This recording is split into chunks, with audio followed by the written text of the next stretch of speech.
अस्सलामो अलैकुम। मेरे प्यारे दोस्तों, आज आप सभी के लिए एक हिंदू लड़की का वाकया, बड़ा ही अजीबोगरीब वाकया हम आपको बताएंगे। वो हिंदू लड़की जिस वक्त उसके शौहर को यह बात मालूम हुई कि उसकी बीवी एक मुसलमान है, यानी उसने मुसलमान का मजहब यानी इस्लाम को अपनाया है, तो उसके शौहर ने उसके साथ क्या किया, जब आप सुनेंगे तो आप हैरान रह जाएंगे। दोस्तों, आपको पहले ही बता दूं कि यह वाकया उत्तर प्रदेश के एक छोटे से गांव का सच्चा वाकया बताया जाता है। जी हां, वही उत्तर प्रदेश जहां के मुख्यमंत्री योगी आदित्यनाथ है। और यह वाकया आपको इबरत के तौर पर बताया जा रहा है, जो सच्चा है, जिसको सुनकर आपका दिल भी खुश हो जाएगा। इसीलिए आप इस वीडियो को लाइक करें या ना करें, बस वीडियो को आखिर तक जरूर देखना। और अगर आपको कुरान मजीद से सच्ची मोहब्बत है तो कमेंट बॉक्स में अल्लाहू अकबर जरूर लिखें। तो चलिए दोस्तों, शुरू करते हैं। प्यारे दोस्तों, यह वाकया उत्तर प्रदेश के एक छोटे से गांव का बताया जाता है। यहां पर एक गैर मुस्लिम और मुस्लिम का घर पास पास में था। गैर मुस्लिम के घर में 4 या 5 साल की छोटी सी बच्ची थी। वो पास में ही अपनी एक सहेली के घर पर खेलने के लिए जाया करती थी। जिस तरह से आम घरों के बच्चे अपने आसपास खेलने को जाया करते हैं, वैसे ही ये बच्ची भी अपने पास के घर में खेलने जाया करती थी। पर जिस बच्ची के साथ में ये खेलने जाती थी, वो बच्ची मुसलमान थी। उसकी वालिदा अपने घर में बच्चों को कुरान मजीद पढ़ना सिखाया करती थी। इसीलिए वो लड़की कुछ देर तो अपनी सहेली के साथ में खेलती। उसके बाद में जब उसकी वालिदा अपनी बच्ची को कुरान मजीद सिखाने के लिए बुलाती, तो वो हिंदू लड़की भी उसके साथ में यानी उसके पास में बैठकर कुरान को देखा करती। धीरे धीरे उसका भी मन यानी उसका भी दिल पढ़ने को करने लगा। एक दिन उसने अपनी सहेली की मां से कहा कि चाची, मैं भी पढ़ना चाहती हूं। अब सहेली की मां ने साथ में उसको भी पढ़ाना शुरू कर दिया। हिंदू लड़की ने धीरे धीरे कायदा पढ़ना सीख लिया। फिर बाकायदा कुरान मजीद भी अपनी सहेली के साथ पढ़ना शुरू कर दिया। उस बच्ची ने अपने मां बाप को इसके बारे में कुछ भी नहीं बताया, यानी कि वो इस बात से अनजान थे। जब मुस्लिम लड़की ने कुरान मजीद पढ़ना मुकम्मल सीख लिया, तब तक ये गैर मुस्लिम लड़की भी पूरा कुरान मजीद पढ़ना सीख ली थी। प्यारे दोस्तों, उसके बाद में एक ऐसा वक्त आया कि वो बच्ची जवान हो गई। मां बाप ने उस लड़की की शादी एक गैर मुस्लिम हिंदू के साथ तय कर दी। वो इतना ज्यादा कट्टर था कि वो मुसलमानों को देखना तो दूर की बात, मुसलमानों से बात करना भी पसंद नहीं करता था, क्योंकि उसको मुसलमानों के बारे में गलत जानकारी थी। अब उस लड़की की शादी होने लगी। एक दिन वो लड़की अपनी मुस्लिम सहेली की मां के पास गई और उसको कहने लगी कि मैंने आपसे पूरा कुरान पाक पढ़ना सीख लिया। मैंने दिल ही दिल में कलमा भी पढ़ लिया, मगर मैं इसके बारे में अपने घर वालों को कुछ नहीं बता सकती। अगर मैंने उनको यह बता दिया तो घर में कालेश हो जाएगा और मुझे घर से निकाल दिया जाएगा। और अब मेरी शादी भी एक ऐसे इंसान के साथ होने वाली है जो मुसलमानों को देखना भी नहीं चाहता। यह सुनकर उसकी सहेली की मां ने कहा कि बेटी, अगर तुझको कुरान पाक से सच्ची मोहब्बत है तो अल्लाह तबारक व ताला पर भरोसा रखो। अल्लाह ताला तुम्हारी ईमान को जाया होने से जरूर बचा लेगा। उसके बाद में सहेली की वालिदा ने उसके लिए शादी का एक तोहफा तैयार किया। उसको तोहफे के तौर पर कुरान मजीद को तैयार करके देने का इरादा किया। फिर उसके घर जाकर उस लड़की की मां से कहा कि हमने पैकिंग बहुत ही खूबसूरत तरीके से की है। हम चाहते हैं कि हमारा यह तोहफा लड़की के ससुराल में ही खुले, यानी कि इस तोहफे को यहां पर मत खोलना। लड़की की मां ने उनकी इस बात को मान लिया और प्यारे दोस्तों, उसके बाद में उस लड़की की शादी हो गई। वो अपने ससुराल पहुंच गई और उसके साथ में वो कुरान पाक का तोहफा भी उसके साथ साथ ससुराल पहुंच गया। उस लड़की ने कुरान को कहीं पर एक बॉक्स में छुपा दिया।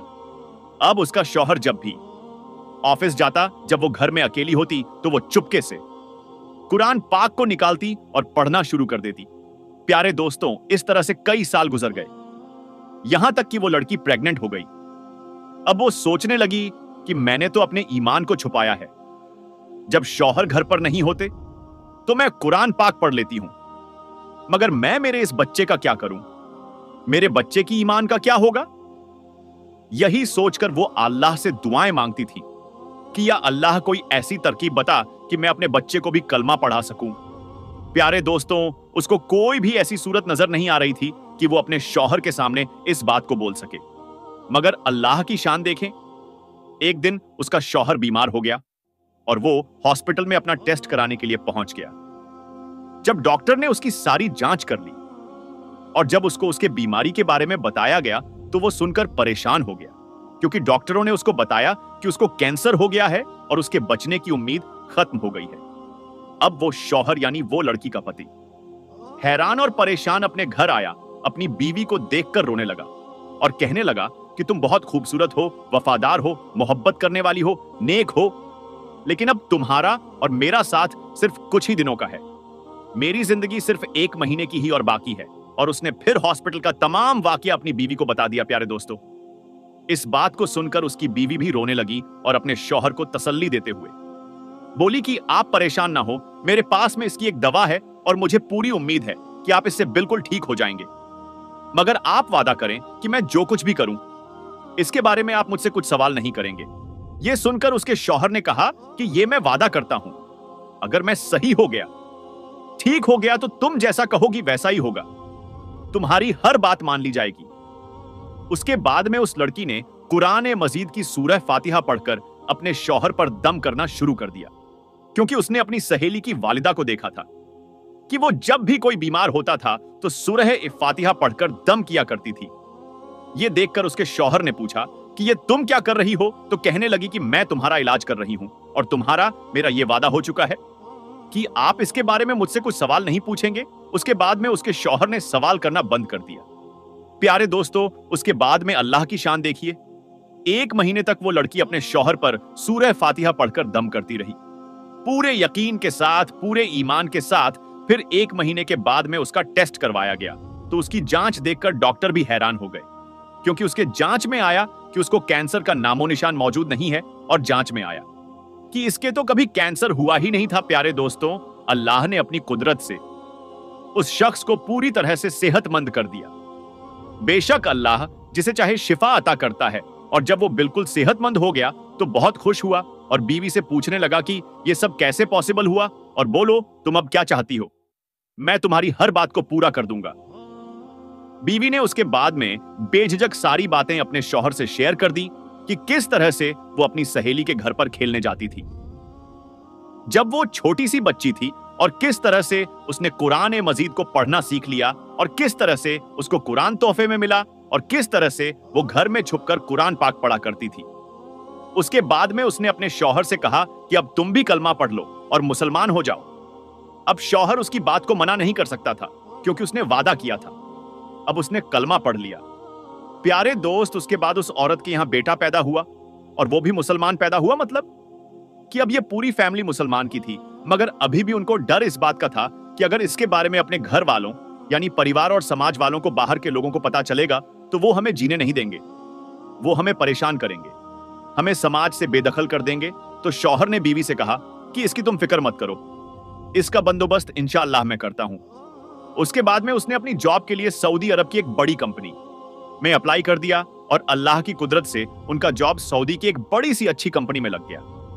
अब अपनी बीवी बच्चों को लेकर सऊदी अरब चले गए और बाकी की तमाम जिंदगी सऊदी अरब में गुजरने लगी। वहां पर वो कुरान भी पढ़ते हैं, नमाज भी वो 5 वक्त की पढ़ते हैं। और प्यारे दोस्तों, ये अल्लाह की शान है। अल्लाह जिसको चाहे उसकी जिंदगी संवार दे और जिसको चाहे उसको बिगाड़ दे। प्यारे दोस्तों, अल्लाह तबारक व ताला से दुआ है कि अल्लाह पाक हम सबको भी कुरान मजीद पढ़ने और उस पर अमल करने की तौफीक अता फरमाए। आमीन सुम्मा आमीन। दोस्तों, अगर वीडियो अच्छा लगा हो तो लाइक करें और अपने दोस्तों को जरूर शेयर करें। अल्लाह हाफिज।